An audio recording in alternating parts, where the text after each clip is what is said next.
નમસ્કાર દર્શક મિત્રો, ખબર છે .com પરથી હું દર્શી નાયક આપ સૌનું સ્વાગત કરું છું.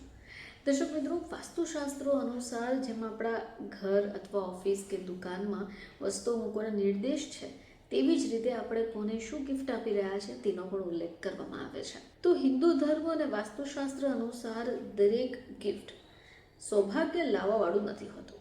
ઘણા એવા ઉપહાર હોય છે જે જાણતા અજાણતા નકારાત્મક ઉર્જા, તણાવ, અશુભ પ્રભાવનું કારણ બની શકે.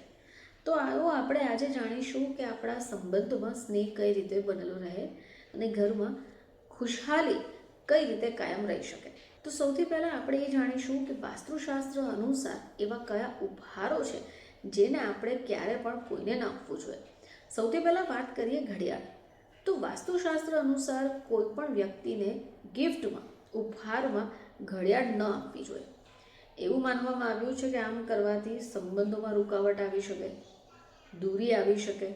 ઘણીવાર તો એમ પણ માનવામાં આવે છે કે ઘડિયાળ આપવું એટલે કે સંબંધ ધીમે ધીમે પૂર્ણ થઈ જાય. જો કોઈને પણ તમે ઘડિયાળ આપવા ઈચ્છો છો તો એની સાથે ₹1 અથવા ₹11 રાખીને ચોક્કસ આપો. એમ માનવામાં આવે છે કે આવી રીતે આપવાથી આ ઘડિયાળનો ઉપહારનો જે અશુભ અસર છે એ પૂર્ણ થઈ જાય છે.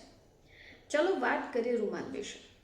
તો રૂમાલ ભલે કામની વસ્તુ છે, પરંતુ વાસ્તુશાસ્ત્ર અનુસાર એને ઉપહારમાં આપવું યોગ્ય નથી ગણાતું.